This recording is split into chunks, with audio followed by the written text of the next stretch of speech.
थाना प्रतापनगर और थाना बजाज नगर के साथ संयुक्त रूप से जिला स्पेशल टीम ने एक बड़ा संगठित अपराध जो हमारे लिए एक लगातार चुनौती था, वाहन चोरी, जिसमें मोटरसाइकिल चोरी के संदर्भ में एक अच्छी कार्रवाई करते हुए अथक प्रयास के बाद में 45 वाहन जो है दोनों थानों ने संयुक्त रूप से रिकवर किए हैं और इसमें 6 आरोपी कुल इसमें गिरफ्तार किए गए हैं, जिसमें से एक जो आरोपी है वो हमारा वांछित अपराधी भी है और इनामी अपराधी है और इन 6 आरोपियों में एक जो है वो माइनर है।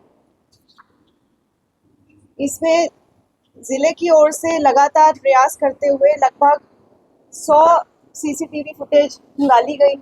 हॉटस्पॉट जो है पूरे जिले में कहाँ पर मोटरसाइकिल है, वाहन चोरी की वारदात ज़्यादा हो रही है, उनको हमने मैप किया, एक सर्वे करवाया जिलावार और इनको चिन्हित किया गया। इन लोकेशंस पर हमने सादा वस्त्रों में अपनी जो टीम है उसको तैनात किया और इसके परिणाम स्वरूप जो इसमें आरोपी संलिप्त थे उन तक हमारी टीम पहुंची और वाहनों की रिकवरी करी। साथ ही साथ ये भी आपको जानकारी दे दें कि लगभग 20 वाहन जो हैं वो और अभी इन्होंने कबूले हैं कि चोरी की गए हैं, जिनके संबंध में भी अभी अनुसंधान किया जा रहा है और जल्द ही उन वाहनों की भी रिकवरी की जाएगी। ये मुख्य रूप से बजाज नगर थाना क्षेत्र और प्रतापनगर थाना की कार्रवाई है। हालांकि जो वाहन इसमें रिकवर हुए हैं वो कमिश्नरेट भर से चोरी किए गए हैं, जो 45 वाहनों की अभी तक की रिकवरी हो गई है और आगामी दिनों में संभवतः 20 और वाहन जो है उनकी रिकवरी की जाए। ये अलग अलग ठिकानों से बरामद किए गए हैं और टीम ने कमिश्नरेट से बाहर जाकर भी अन्य जिलों में जाकर भी रिकवरी की है। आरोपी का पुराना रिकॉर्ड है या पहले?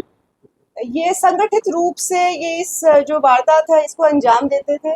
इसमें ये रेकी करते हैं और उसके बाद में वाहन उठाते हैं और डिमांड जिसकी भी आती है उसको ये बेच देते हैं और पहले का भी इनका रिकॉर्ड सामने आया है, जैसा कि मैंने बताया कि इनमें से एक हमारा वांछित इनामी अपराधी भी है जिसको पकड़ा गया। बिल्कुल, जैसे जैसे पूछताछ हम आगे बढ़ेगी, अनुसंधान बढ़ेगा, उनके विरुद्ध भी कार्रवाई की जाएगी। जिसमें 8 लोग मारे और एक मकान के अंदर एक कमरे के अंदर फैक्ट्री चल रही है और रिहायशी इलाके में वो था। पुलिस को इसकी जानकारी थी। आज एक फिर फैक्ट्री पकड़ी गई। पुलिस ने एक फैक्ट्री को फिर पकड़ा है।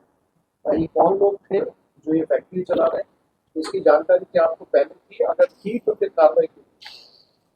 इसके संबंध में अभी अनुसंधान जारी है, प्रकरण दर्ज किया जा चुका है और जो वहां पर जिसका वो मकान था उसके संदर्भ में और वो मकान किसको किराए पर दिया गया उसके संदर्भ में हमारे पास नामजद अभी एक जो है खुलासा हो चुका है। उस नाम को हम अभी ट्रेस कर रहे हैं ताकि उस व्यक्ति तक हमारी टीम जो लगातार अलग अलग स्थानों पर दबिश दे रही है, जिसमें कि दिल्ली भी है, फर्रुखाबाद भी है, अलग अलग स्थानों पर हमने टीम को रवाना कर दिया है और जल्द ही उनको पकड़ लिया जाएगा। बिल्कुल उसी से रिलेटेड ही एक और जो जानकारी सामने आई थी कि एक फैक्ट्री भी उसी क्षेत्र में जारी थी और उसके अंतर्गत कार्रवाई करते हुए आज उसको बंद करवाया गया। इसकी सूचना थी ऐसे रिहायशी बस्तियों के अंदर इस तरह की फैक्ट्री चल रही थी? ये गैर कानूनी है, इसकी जानकारी बीट में नहीं थी, जो कि हमारे लिए भी एक चुनौती रहती है क्योंकि बहुत ही कंजेस्टेड और ओवरली पॉपुलेटेड पूरा क्षेत्र है और काफ़ी स्तर पे अगर रिहायशी मकान में अगर इस तरह की गतिविधि चल रही है तो मुखबिरी के जरिए ही आमतौर पर उसकी सूचना मिल पाती है। कुछ केसेस में डीएनए की भी हम पुष्टि करवाकर भी हमने बॉडी सुपुर्द।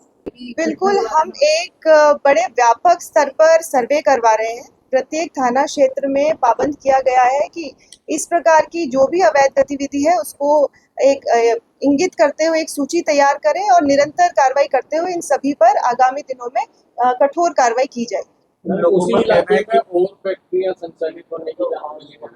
एक जो फैक्ट्री हमारे संज्ञान में हमने कल चुंगी अभियान के रूप में इसको सर्वे करवाने के लिए बताया था, तो एक फैक्ट्री जो हमारी जानकारी में आई है उसके विरुद्ध आज कार्रवाई की गई है, प्रकरण भी पंजीबद्ध किया गया है। इंटरनली क्या इंक्वायरी वगैरह जी, इंटरनली भी एक जांच हमने बैठाई है और मुख्य रूप से जो प्राइमा फेसी इसमें बीट से संबंधित जो अधिकारी हैं उनके विरुद्ध कार्रवाई की गई है उनको निलंबित किया गया है और आप जो जांच में इससे विस्तृत जांच में जो भी तथ्य सामने आएंगे उसके आधार पर आगे भी कार्रवाई की जाएगी। क्या जो निलंबित किया वो एक ही व्यक्ति है? 2 व्यक्ति हैं, इसकी जो जानकारी आपको पृथक से प्रेषित करवा दी जाएगी।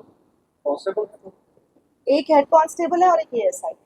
मैम डेथ का भी मतलब और अभी घटना तो कोई तब्दील करता है जो 8 किया उसमें 8 लोग चिन्हित हुए थे, जो 8 थे वहां पर मौजूद, और उन सभी के संदर्भ में पुष्टि की जा चुकी है। मैम आग लगने के कारण का कुछ स्पष्ट वो एफएसएल ने जांच कर ली है, उसकी रिपोर्ट आते ही इसका खुलासा कर दिया जाएगा। अरे प्रताप ने जो भी माइनर बच्ची थी उसकी सुसाइड या सस्पेक्टेड डेथ का मामला है, अभी तक किस तरह की जांच आगे हुई? वो जांच जो है अभी जिले से बाहर की जा रही है। पूर्व जिले से इतर उसकी जांच सौंपी गई है, साउथ जिले को उसकी जांच दी गई है। वो जो अनुसंधान अधिकारी हैं वही बेहतर इस पर टिप्पणी कर पाए। Thank you.